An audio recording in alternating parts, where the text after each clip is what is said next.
Wir sind alle Klimasünderinnen und Klimasünder. Wir haben den Daumen ständig am Smartphone, wir arbeiten am Laptop, wir streamen, wir spielen Konsolen. Das treibt alles unseren CO2-Fußabdruck hoch. Sind wir deswegen alle mitschuld an der Klimakatastrophe? Oder ist dieser CO2-Fußabdruck nicht einfach ein Ablenkungsmanöver der Ölindustrie? Vermutlich ist dieser Typ der Erfinder solcher Strategien der Riesenkonzerne, Edward Bernays. Der Vater der modernen Propaganda und Werbung, dessen Ideen auch von Nazi-Propagandaminister Joseph Goebbels genutzt wurden. Außerdem Neffe von Psychoanalyse-Ikone Sigmund Freud. Und ganz nebenbei mitverantwortlich für ein Bananenimperium. Was sind seine Ideen von Public Relations? Und wie kann es sein, dass sie heute zu Fake News über Klimaschutz und Co. führen? Und natürlich, wie zum Teufel würde Marx das einschätzen? Doctor says my days are done, so I'm going to die, I'm gonna have some fun. Die Klimakrise ist ein spürbares Zeichen dafür, dass ungezügeltes Wachstum auch weitere soziale und ökologische Probleme mit sich bringt. Das macht Angst. Und sogar Mainstream-Wirtschaftsfuzis und ätzend konservative Politikerinnen und Politiker checken langsam, dass ewiges Weiterwachsen nicht geht. Das ist eine Tumorlogik und auf lange Sicht ganz schön ungesund. Aber menschliche Gier scheint ja unersättlich zu sein. Dieses Wirtschaftssystem passt einfach zu gut zu unserer menschlichen Natur. Oder etwa nicht? In den Golden Twenties hatten die Leute eine ganz andere Angst. Die Industrialisierung schien langsam alle Bedürfnisse der Menschen erfüllt zu haben. Die Menschen konnten sich bald alles leisten, was sie haben wollten. Und was dann? Was, wenn es keinen weiteren Grund mehr zum Einkaufen gibt? Kein Grund mehr Geld zu verdienen? Keine steigende Nachfrage, also kein Wirtschaftswachstum. Wie schrecklich, alle wunschlos glücklich. In so einer Welt will doch niemand leben.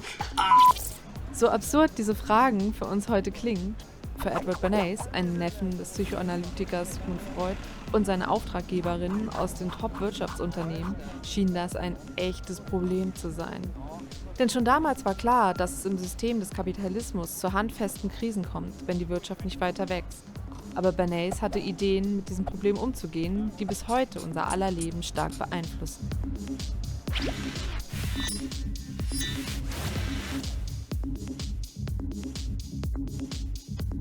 Aber mal ein paar Schritte zurück. In den 1920ern war Rauchen noch reine Männersache. Der genüssliche Zug an einer Zigarette war den Frauen verwehrt. Auf der großen Osterparade 1929 aber in New York marschierten ein paar rauchende Frauen auf der Fifth Avenue. Ein paar Reporter haben vorher den Tipp bekommen, dass Frauenwahlrechtlerinnen dort auf der Parade ihre Torches of Freedom, ihre Freiheitsfackeln anzünden werden. Die schlagzeilenhungrigen Reporter fanden tatsächlich eine Gruppe von Frauen, die sich ihre Zigaretten rausholen und provokant anzündeten.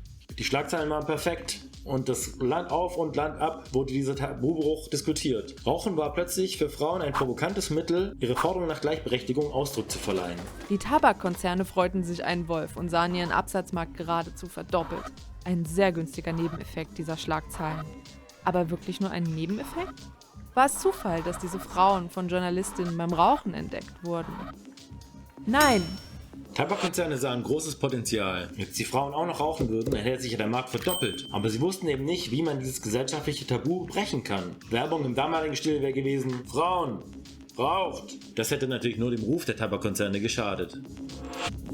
Deshalb engagierten sie unseren Eddie Bernays, der schon einige Erfahrungen mit Propaganda hatte. Der wiederum bezahlte eine Gruppe von Schauspielerinnen dafür, sich als Frauenrechtlerinnen verkleidet in die Osterparade zu mischen und auf sein Signal hin gleichzeitig Zigaretten anzuzünden.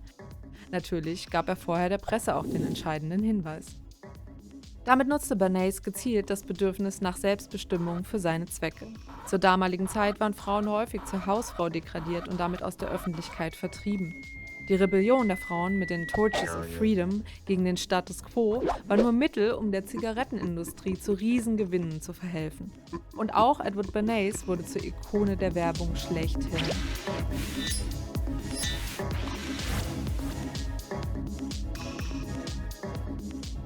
Aber wie kam der alte Mann auf so revolutionäre Werbeideen? Klein Eddie war schon früh ein großer Fan seines berühmten Onkels Sigmund Freud. Bernays unterstützt ihn finanziell, lässt sein Buch übersetzen und in den USA verkaufen. Vor allem aber lernt er von Freud eine zentrale These. Der Mensch ist kein rationales Wesen, der bewusst berechnete Entscheidungen trifft, sondern er trifft Entscheidungen vor allem aus dem Bauch heraus oder aufgrund von verborgenem Verlangen. Oder anders gesagt, der Mensch ist nicht Herr seiner selbst. Und genau das überträgt der Neffe schließlich auf Kaufentscheidungen. Er lernt, wie man dem verborgenen Verlangen von großen Menschengruppen auf den Grund gehen kann und wie man die Öffentlichkeit geschickt manipulieren kann, um die Sachen der Firmen zu verkaufen, die ihn beauftragen. In seinem Buch Propaganda von 1928 schreibt er: Die bewusste und intelligente Manipulation der Gewohnheiten und Meinungen der Massen ist ein wichtiges Element der demokratischen Gesellschaft. Diejenigen, die diesen unsichtbaren Mechanismus der Gesellschaft manipulieren, bilden eine unsichtbare Regierung, die die wahre herrschende Macht in unserem Land ist. Ein anderes ist auch Manufacturing Consent, also Zustimmung herstellen oder fabrizieren. Wir wollen mal über 4 Beispiele reden, wo dieses Zustimmung herstellen eine Rolle spielt und oft werden dabei auch wissenschaftliche Erkenntnisse hintergangen.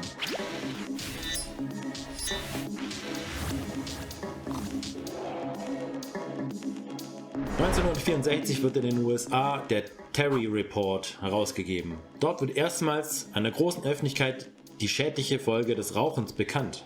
Langsam wird auch immer klarer, wie schädlich das Passivrauchen ist. 1974 wird in der Bundesrepublik Deutschland zum ersten Mal Werbung für Tabakprodukte eingeschränkt. Und 1985 stellt in den USA eine Senatskommission eindeutig fest, dass Tabakrauch sogar krebserregend ist. Trotz aller negativen Folgen, und die sind inzwischen auch wissenschaftlich untermauert, dauert es noch Jahrzehnte, bis 2002, bis in Europa ein Werbeverbot für Zigaretten erlassen wird. Deutschland und Großbritannien haben übrigens dagegen gestimmt. Und Deutschland hatte schon 2 Jahre vorher ein solches Verbot gerichtlich sogar gekippt. Wie kann es sein, dass trotz eindeutig krebserregender Folgen des Rauchens es so lange dauert, bis Gesetze erlassen werden, die die Gesundheit über die Profitinteressen von Konzernen stellt? Und wir reden ja hier jetzt von Werbeverboten, also nicht, dass das Rauchen an sich eingeschränkt wird, sondern nur, dass verboten wird, andere dazu zu verführen. Naja, die Tabakindustrie hat einen einfachen Trick angewendet. Sie hat tausende von Studien in Auftrag gegeben, die andere Ursachen von Lungenkrebs untersucht haben.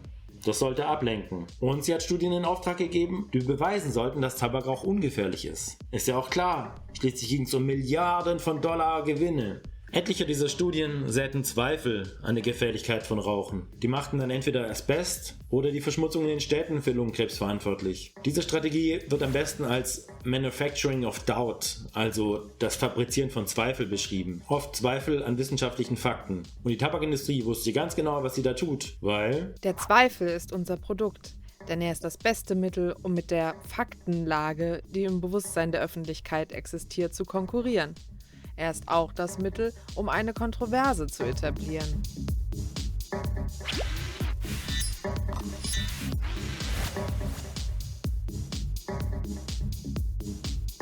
ein anderer Fall von Manufacturing of Doubt beschäftigt die US-Gerichte seit 2018. Dwayne Johnson verklagt den Megakonzern Monsanto. Er wurde krank, nachdem er öfters mit dem Pestizid Glyphosat gearbeitet hat. Das Verfahren Johnson v. Monsanto beschäftigte die US-Gerichte jahrelang, weil Monsanto immer wieder Beschwerde einlegte, gespickt mit eigenen Untersuchungen, die nie klare Schlüsse zuließen, außer dass stets bestritten wurde, dass Glyphosat alleine Krebs auslöst. Das Unternehmen richtete sogar eine Taskforce ein, um Kritikerinnen wie beispielsweise Journalistinnen zu diskreditieren. Sie nannten es Intelligence Fusion Center, einen Begriff, wie ihn eher das FBI oder die CIA für ihre Überwachungsoperationen nutzen würden. Wo wir gerade bei CIA und Co. sind, auch unser Eddie hatte seine kleinen Finger sogar im Sturz einer Demokratie.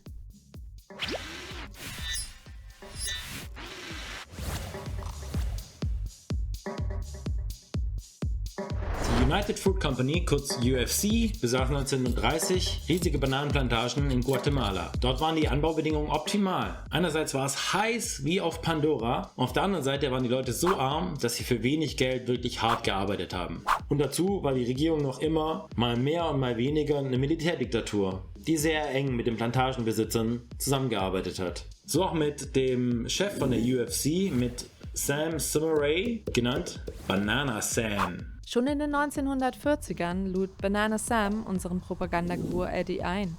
Der riet ihm, in den 1943 gegründeten Middle America Information Bureau für eine konzernfreundliche Berichterstattung über Mittelamerika zu sorgen.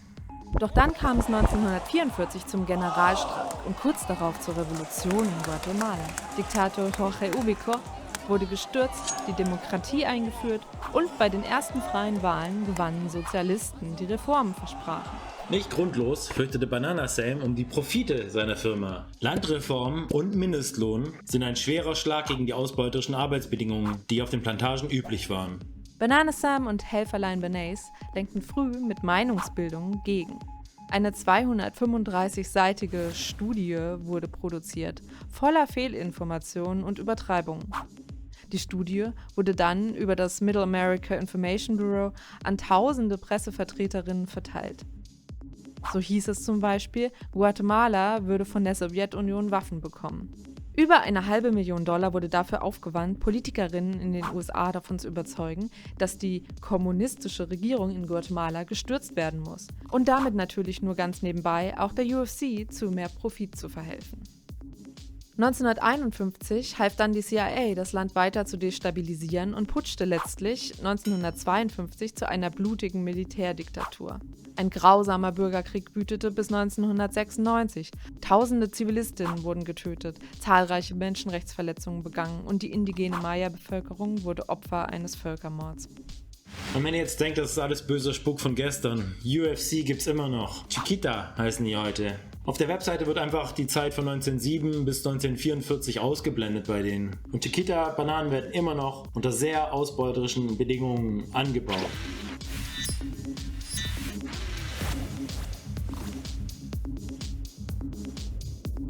Solche antidemokratische und blutige Propaganda ist vielleicht in den 1950ern möglich, aber doch heute nicht mehr.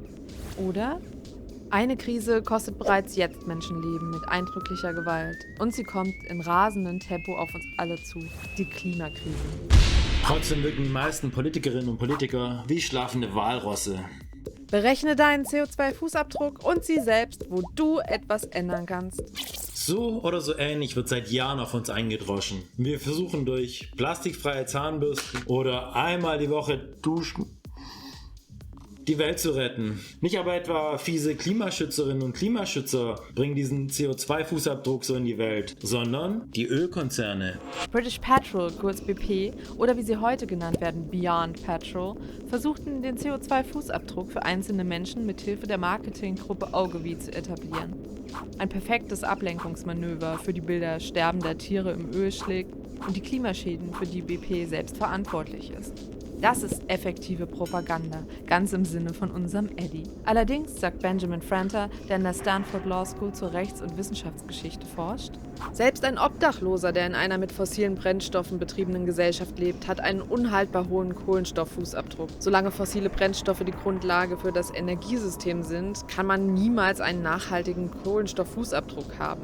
Das ist einfach nicht möglich.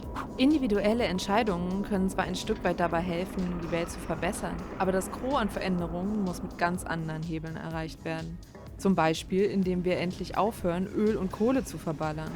Aber wir haben ja auch noch ganz andere Probleme. Nicht erst während Corona haben die sogenannten Generationen der Millennials und Gen Z mit ihren unkontrollierten Konsum von Netflix, YouTube oder Multiplayer Gaming und Co. zum Klimaruin beigetragen. Das stimmt doch, oder? In einem viral gegangenen Artikel wird davon ausgegangen, dass YouTube ganz alleine schon 2,5% des weltweiten Energieverbrauchs für sich verbucht. Und für die 80 Millionen Views des Netflix-Films Bird Box wurden 66.000 Tonnen CO2 veranschlagt. Krass! Aber das ist alles Quatsch. Viele Medien haben einfach nur einen Umrechnungsfehler aus einer Studie kopiert.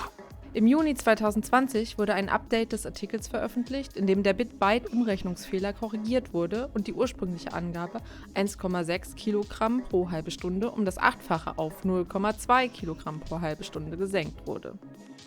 Oder sie haben dem größten Netzwerkkonzern zugehört. Cisco beispielsweise profitiert davon, dass es immer mehr Internet-Traffic gibt. Und genau deshalb prophezeien sie das auch. Allerdings ohne verlässliche Quellen. Bei Netflix auch zum 10. Mal die fetten Jahre sind vorbei zu streamen, verbraucht also viel weniger Energie, als 5 Kilometer mit dem Auto zur letzten Videothek zu fahren, falls ihr sowas noch kennt. Dieses Rumgeeire, wie schädlich ist Stream wirklich fürs Klima, verblendet uns nur von den wirklichen Killern des Klimas. Und das ist Die die Ölindustrie und der Verkehrssektor. Und auch wenn uns Ecosia was anderes weiß macht. Selbst 1 Milliarde Bäume zu pflanzen, hilft uns frühestens in 10 Jahren für das Klima. Das ist eher eine Klimaablenkung, unter anderem mit desaströsen Folgen. Solche Manipulationen können von Fashion-Startups kommen oder aber auch von der UN-Klimakonferenz, die seit den 1980ern ignoriert, was eigentlich Phase ist und die jetzt auf die Idee kommen, Bäume zu pflanzen.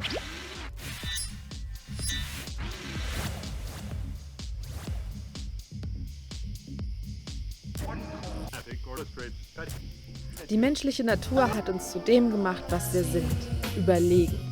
Und genau hier steckt der Hase im Pfefferkuchenhaus. Es gibt keine menschliche Natur, weil alles heute von einer Gesellschaft beeinflusst wird, die auf Profite aus ist. Schon der liebe Charlie Marx hat verstanden, wie gläubig heute Menschen sind. Wir denken uns Gegenstände aus, basteln die und schreiben denen dann übersinnliche Fähigkeiten zu. Ob das jetzt 2 Holzbalken sind oder bedrucktes Papier, wir machen uns beides mal abhängig von diesen Glaubenskonstrukten. Wir lassen Menschen erfrieren oder verhungern, nur weil sie dieses bedruckte Papier mit den Zahlen drauf nicht haben. Gleichzeitig sind bestimmte Produkte zu Statusprodukten erhoben worden. Ob iPhone, Tesla oder Porsche. Entweder steigen wir im Ansehen der Leute oder wenn wir bestimmte Sachen nicht haben, werden wir aus der Glaubensgemeinschaft rausgeworfen. Das spüren wir, das löst Emotionen aus, das verändert unser Leben. Natürlich hat sich diese Glaubensgemeinschaft auf die Dauer noch gefestigt. Ganze Staaten funktionieren auf dem Prinzip, jeder Verkauf ist gut. Der Philosoph und Soziologe Byung-Chul Han meint dazu: Ich kann meine Überzeugungen behalten, aber Emotionen schwanken. Und um Umsatz und Bedürfnisse zu erzeugen, braucht der Kapitalismus mehr als Ratio. Es ist so irrational, wie wir Waren sehen und behandeln. Und das nicht erst seit Eddy und Co., sondern es ist einfach Teil der kapitalistischen Logik im Umgang mit Produktion und Tausch. Das hat Karl schon lange vor Bernays gewusst und in seinem Bestseller Das Kapital ausführlich dargelegt.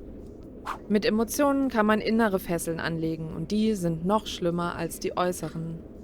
Wir haben es heute mit einer sehr schrägen Form von Freiheit zu tun. Ironischerweise bringt es ein Apple-Werbespot von 1984 auf den Punkt. Apathische Menschmaschinen werden aus ihrer Unfreiheit befreit, indem nur eine rebellierende Menschmaschine einen Vorschlaghammer in den Teleschirm schleudert. Heute stehen Apple-Produkte für alles andere als Freiheit und Selbstbestimmung. Immerhin war das iPhone das erste Smartphone, wo man den Akku nicht wechseln konnte, sondern wenn der durch war, musste man das ganze Handy wegwerfen. Und das außerdem auch nur mit Apple-Kopfhörern und Apple-Anschlusskabeln funktioniert hat und nicht wie die anderen mit allen gängigen Kabeln. Der Philosoph Byung-Chul Han meint dazu: Wir haben es heute mit einer Machttechnik zu tun, die nicht unsere Freiheit verneint oder unterdrückt, sondern sie ausbeutet. Darin besteht die heutige Krise der Freiheit. In der heutigen Welt ist es schwierig, ein wahrhaftes Bild der Geschehnisse zu bekommen. Propaganda kann sowohl über große, populäre Medien als auch über kleine Nischen- und Alternativmedien verbreitet werden. Wichtig ist, nicht einfach mehr alles einfach als die ganze Wahrheit hinzunehmen, was erzählt wird, sondern immer auf dem Schirm zu haben, oft wird nur die halbe Wahrheit dargestellt. Oder Meldungen können gänzlich unwahr sein. Solange wirtschaftliche oder politische Interessen damit verknüpft sind, müssen wir auf der Hut sein. Ein einfaches Rezept, sich ein annähernd objektives Bild zu machen, gibt es nicht. Eine Möglichkeit ist kritisch lesen lernen und kritisch Nachrichten schauen. Gut kann auch sein, sich auf Erzählungen aus erster Hand und eigene Erlebnisse zu verlassen. Eine weitere Möglichkeit ist es, vorsichtig ein Vertrauen zu einzelnen kleinen Medien aufzubauen. Schreibt gerne in die Kommentare, wie ihr damit umgeht. Wie können wir versuchen, uns ein objektives Bild zu machen? Wo können wir uns informieren? Auf was können wir uns verlassen?